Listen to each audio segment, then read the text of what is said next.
How do you make farm equipment decisions? Is it financial based or is it because of your love of the machine? That's what we're talking about in this episode of Extreme Ag's Cutting the Curve. Welcome to Extreme Ag's Cutting the Curve podcast, where you get a guaranteed return on investment of your time as we cut your learning curve with the information you can apply to your farming operation immediately. Extreme Ag, we've already made the mistakes, so you don't have to. Managing your farm's water resources is a critical component to a successful and sustainable farming operation. Advanced Drainage Systems helps farmers just like you increase their yields up to 30% with their technologically advanced water management products. Visit adspipe.com to see how they can keep your business flowing. Now, here's your host, Damian Mason. Hey there, welcome to another fantastic episode of Extreme Ag's Cutting the Curve. We're talking with Johnny Varrell and Steve Simon of Simon Innovations about making machinery decisions that make you money. Okay, we go to the Louisville Farm Show and we talk about, oh man, love that equipment. Oh, we kick the tires. Farmers love machinery. That's fine. It's cool, right? We all get excited about that. But does the machinery make you money? And are you making decisions about your machinery that make you money? Because after all, farming is a business. Johnny Varrell and I decided to do this episode because I was in Tennessee at his farm at the end of June. Steve Simon was there. They had just put on a lift kit on his sprayer. Gives you an extra couple of feet to get through the field later in the season. And I said, okay, let's talk about this now after the season. Did it make you money? Did putting on this machinery add-on make you money? These are the questions I think we need to ask to make your machinery make you money so that you can be in the farming game for a long, long time successfully. All right. Talk to me about the machinery decision, Johnny.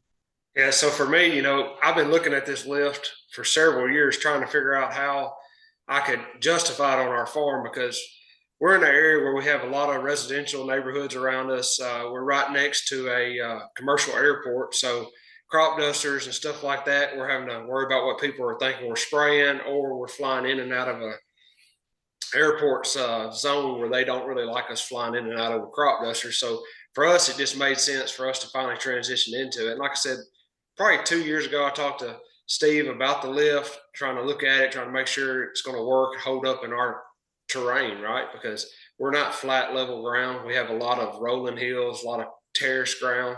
So I was really concerned about how that was going to hold up. So for us, it was a lot of different ideas. We were trying to figure out if it would work. So talked to Steve back at Commodity Classic. I guess, what was that, February? I talked to him 1st of March, and he had one there and walked around and looked at it. And one of the guys that works with me looked at it, and we made a deal with him. So it's been a good investment. All right, it's made a good investment. I want to talk to you about the actual return on investment. Before I do that, Steve, when you get people that come to you and talk about equipment, the first thing, obviously, every customer in the world, and farmers are certainly this way. How much? Oh, I don't know if I can justify that. How do you tell people to justify any equipment decision, yours or otherwise? I mean, you're obviously in the business of selling machinery or machinery upgrades. How do you tell them? I mean, do you appeal to the financial, or do you just appeal to shiny stuff? I swear to God, some of this stuff is just appeal to, it's big, it's shiny. Look at them tires. Do you appeal to the money side when you talk to customers? Absolutely. Most of these farmers do have these big commercial John Deere sprayers sitting in their yard, and to have a helicopter or crop duster come in has a extra cost to, their financial outcome at the end of the season. And I've had like numerous guys, even at the trade show, saying, hey, for your lift kit, I pay our crop dusters twice that amount during a season, and we could take control of this ourselves. And then using a ground rig versus a crop duster, we're using significantly more water with that fungicide. And water and fungicide go hand in hand. Okay, so when you talk to a customer, you make the point that, okay, you compare your thing, putting a lift kit on a sprayer, which then gives you a longer use of season, right? That's what we're extending the season, right? Yeah.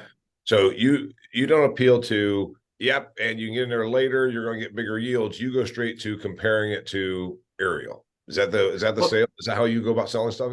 and bigger yields, because using more water with your fungicide is going to gain you significant better yield than, let's say, a crop duster or drones today even. So other options, but Okay. yeah, ground rigs have a fit. So if I'm your prospective customer, you're going to tell me you can use this later in the season and thereby avoid using aerial, which means you save the application cost of aerial, and you're going to use your more money in your fungicide mix, which is going to help you get bigger yields. So you go to a two-pronged financial later season, more yield because of the fungicide, and also avoiding the cost of the aerial. Is that what appealed to you, Johnny? It is. It is. And like I said, we still use aerial application on our farm. We're not doing away with it, but there's a lot of places that the crop dusters really don't want to fly. So it allows us to go in and put the product right where we need it to be. So, from a cost of, point, I think the system's around $40,000 for the whole lift, everything you need from the reversing fan and everything like that. So on our farm, when we look at that and break it down, we usually raise in between 4 and 4,500 acres of corn a year. So if you just say 4,000 in 3 years, that's 12,000. It's what, almost $3, a little less than $3.50 an acre. Yep. That system's cost me. And then I still got the wear and tear and fuel and employee on my sprayer. But when you figure all that in together, you're still less than you are with the aerial applicator. And like I said, being able to do it when we need to is the big thing. But if it sits in the rain, we can still use a plane. It's still there.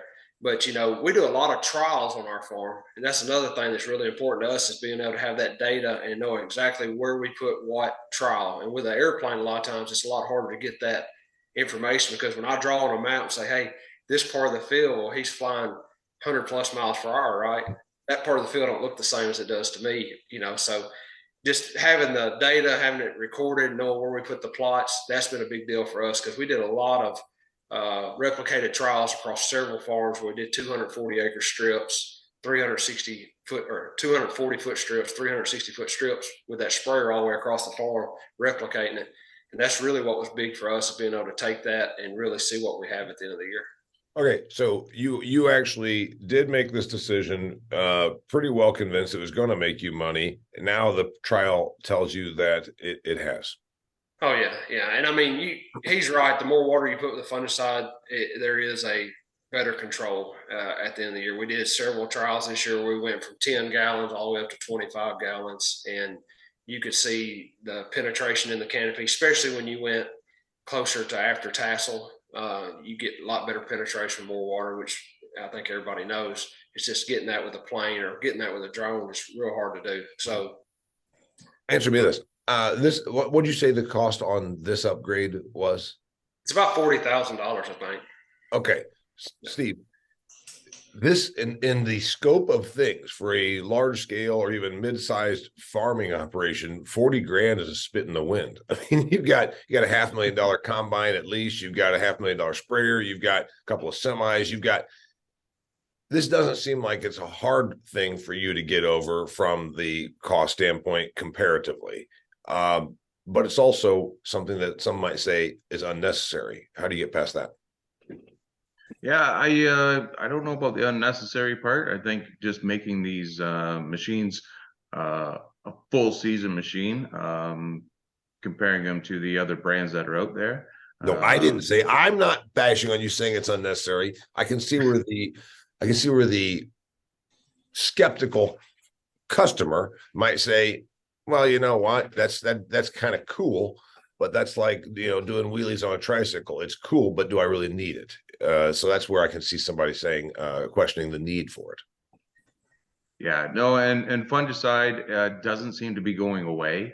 There seems to be more and more diseases coming in, and this tar spot, I don't know how far south it goes, but up here in the central mid corn belt, even all the way out to Ontario here, it's devastating. Like we've recorded like 50 bushel yield reductions without spraying fungicide. So 50 bushels is we can't leave that anywhere.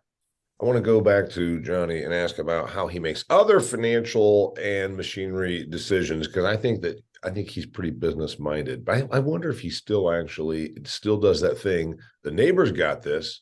I need that. I'm going to ask him that. But before I do, I want to ask you, dear listener, are you ready to stand up to weather-induced crop stress? It's been a tough year, depending on where you are. You know, our buddy Kelly Garrett saw 100-degree temperatures in Western Iowa, for crying out loud. So you got crop stress.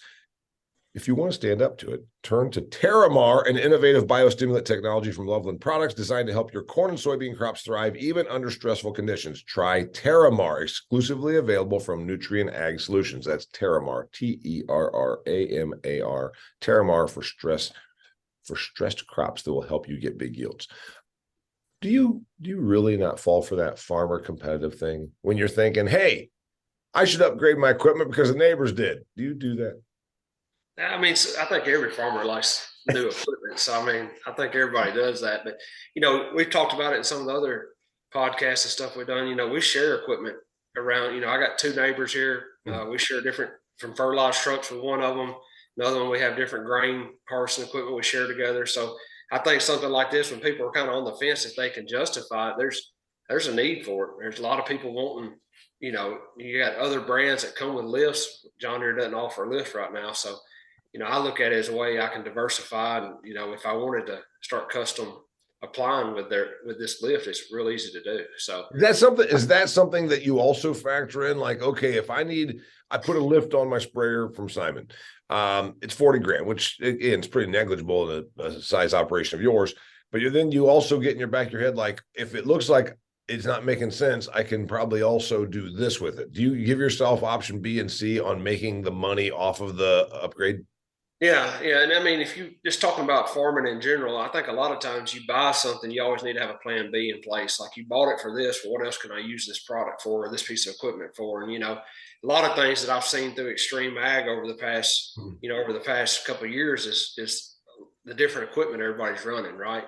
And, you know, from the Estes concaves, that's been a game changer for us. You know, I can use them in all three crops I raise. You know, this lift here, we're pretty much just running it on corn, but I don't have to take it off. I just lower the sprayer back down, spray soybeans, spray wheat. You know, this past summer when we raised the double crop corn, we were spraying beans. And then, like, usually Thursday or Friday, we'd go spray, 500-600 acres of corn one of those days. And then the double crop corn had to spray twice for the fungicide. So that sprayer really helped me get across that ground twice after tassel. So, you know, it's getting used more and more on our farm, and like I said, the lift's really just for the corn, but there's other products that we've seen through Extreme Ag and different things like that really get used on every crop. Yeah. So what your point there is, it was an upgrade, but it didn't also, it gives you, shall I say, versatility, because it didn't have to change it. It didn't make it so you couldn't still do what you always had done, say covering wheat or covering acres of soybeans. You just lower the thing. So this gives you versatility, and I guess, like Steve says, it extends your season.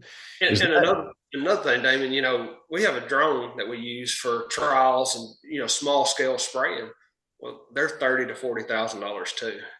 And I already know what to do with a sprayer, right? So when I talked to Steve, he kind of showed me how it worked, how fast it raises up and down, kind of told me how long it would take to put it on. It was really a no-brainer for us because I knew how many acres a day I could use that sprayer and one person. When you're talking about this, Johnny, you're talking about something that is pretty easy to justify. How do you get through the harder decisions when it comes to machinery upgrades that are not 40 grand? They're more than that. Do you get a little more, shall I say, stressed with the decision? Yeah, I think so. I mean, we put in a pretty big grain drying system a couple of years ago, added a commercial dryer. And, I was trying to figure out how to pay for that. And I knew how to pay for it was capturing early harvest premiums, right? So that's really what we try to capture. And I was like, well, if I can do it over 5 years, 7 years, what everyone always says, if I can do it in 5, well, I'm always in competition how fast I could pay for something by finding niche markets and stuff like that. So, That's been a big deal for us. It's, figure on a lot of things like this thing, this lift, I figured 2 to 3 years payout at most. A grain dryer that's something that big, yeah, it's 7 years, but it's probably got a 20, 25, 30 year lifespan. So it all just depends. But, my granddad taught me something one day. I was looking at a piece of property and he looked at me and he said, son, a man can justify anything he wants. So, whether it's a piece of new equipment or a piece of land, you can always justify something in your head if you want it. So. By the way, your grandpa, I would have liked to have met him because there's times when I get done doing something like, did I really make a rational decision there, or did I just make a decision and then backed it up with as much, like you said, you can justify, you can rationalize it all you want. Steve, when you talk about it's not just your stuff. He talked about concaves, whatever. Do you get into the business of? Do you ever find yourself, instead of salesperson, it's counseling on hey, should I do this? Is your job sometimes counseling people on the decision about an upgrading or about a machinery decision? Yeah, I know. I enjoy, at these trade shows, or whether it's talking on the phone, all the decisions that these guys are going through to help their bottom line and things like that. So no, it's always a good time talking to farmers about their future decisions. Yeah, You did, and David, I'd say this, whether we're talking about this lift or other products that we all use on our farms, it's always amazing to me how somebody like Steve comes in and takes a product that every farmer's using and designs stuff to fit what we already have. Because where we are, it's John Deere sprayers, right? There's a few other brands coming around right now, but it's John Deere. Well, without somebody like him having the ambition to go out and design a lift that would bolt on and work on what I already have, I still wouldn't have a lift today. So that's what I love about going to the trade shows, Commodity Classic, Louisville, different ones, is you can meet one-on-one, especially at Commodity Classic. I spent probably an hour with Steve that morning, one-on-one at his booth, and he was showing me all the different innovations he had. And, I thought it was great. And that's what I always think is, what's next? What can we do next? What can we do to make us more efficient? Because efficiency in farming is what it really affects our bottom line. You told me that you've given me three great examples. You said, okay, the grain drying and the grain new setup, and I've been there. It's beautiful. It's huge. And again, the farmer in you gets like enamored with, oh man, that's a bunch of steel. It's a bunch of pretty grain bins. Look at that, man. Great big drive-through area. Oh, but you went with, how can I justify? They're talking about multiples of millions of dollars. This is not 40 grand. This is multiples of millions of dollars. And you said, I'm going to put it right back to, can I capture early season positive basis? If I have this grain setup, I can capture early season positive basis. You go with the Simon Lift Kit. You said, I can extend my season with my spray rig and the employees that I already have. I've already got an employee that runs a sprayer. I've already got I know what the season looks like, whatever. Then you mentioned concaves. How did you look at that machinery upgrade or that equipment or expense, and as viewing it as an investment? How did you look at it as an investment that gives me an ROI? We were already buying $500,000 combines and really weren't happy with the grain quality we were getting, especially in high moisture corn. So ran into some guys at Estes Concaves, talking to them, talked to different concaves company. I just went with Estes because kind of hit it off with them. And, at the end of the day, I started off with two sets, ended up buying two more because of what we were seeing. And then this year we had a combine go down and they let us use one that they had sitting on the yard, and it didn't have the Estes concave. It's the grain quality. So little things that you can affect throughout the year, whether it's, cracking the corn or whether it's cleaning up the soybean sample. It does seem like a little bit of an investment on the front end, but It makes you money every day you're running it. So. Right. So and that's again a pretty small expense. I mean, that's an upgrade that's less than 10 grand, isn't it? Yeah, and it's people doing just like what Steve's doing. They're taking stuff that they see that combines could be enhanced on or benefit from, and making those simple adjustments on concaves that they see a really big return on. So That's why I like partnering and looking for people like that. And they always answer the phone. The small guys always answer the phone. I can text Steve at 7 in the morning. He's going to answer the phone. That's what I really like dealing with companies like this. Wait a minute. He's giving you accolades here, Mr. Simon. What do you think about that? No, he is right. And it's, it's just, my products have come from me sitting in the seat for the last 20 years, custom spraying, and being a tool and die maker by trade. I just felt that there was possibly a need. I know I had a need, so I created some products, and fortunately, they've all been home runs.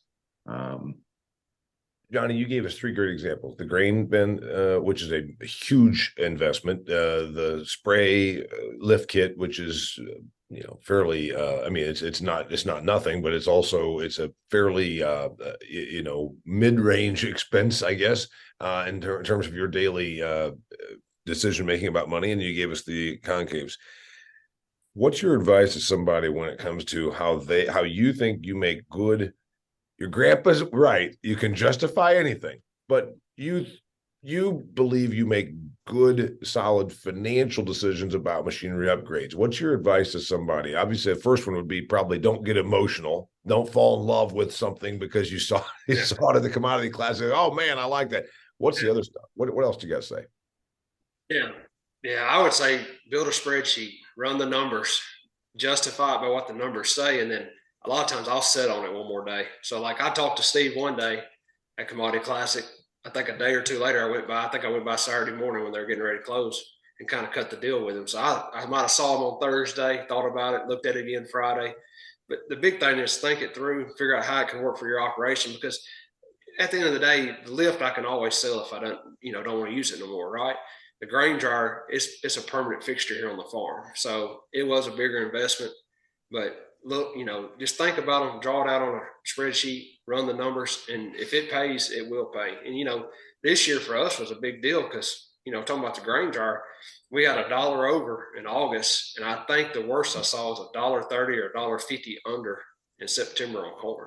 So that's $2.50. So yeah, you can spend a lot of money on a $2 to $2.50 spread. It's only 6 weeks apart there, so that's the big one. So, all right, I heard don't we get emotional.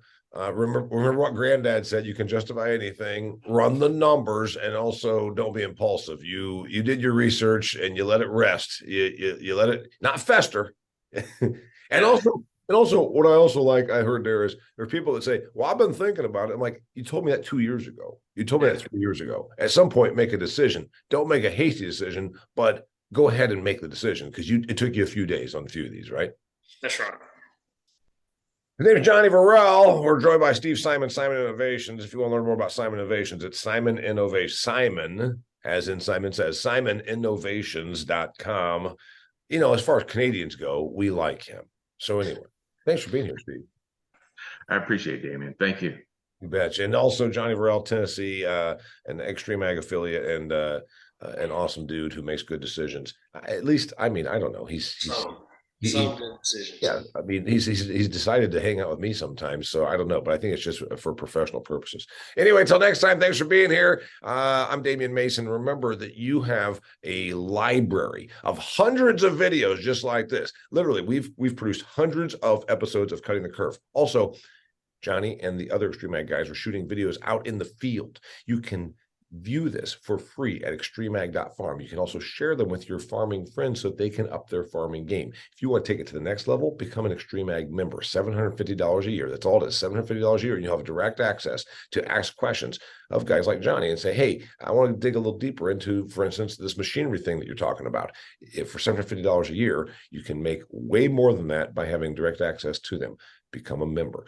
You don't have to become a member. You can also just go to extremeag.farm and watch the videos. Thanks for being here. Till next time, this is Extreme Ag's Cutting the Curve. That's a wrap for this episode of Cutting the Curve, but there's plenty more. Check out extremeag.farm, where you can find past episodes, instructional videos, and articles to help you squeeze more profit out of your farm. Cutting the Curve is brought to you by Advanced Drainage Systems, the leader in agriculture water management solutions.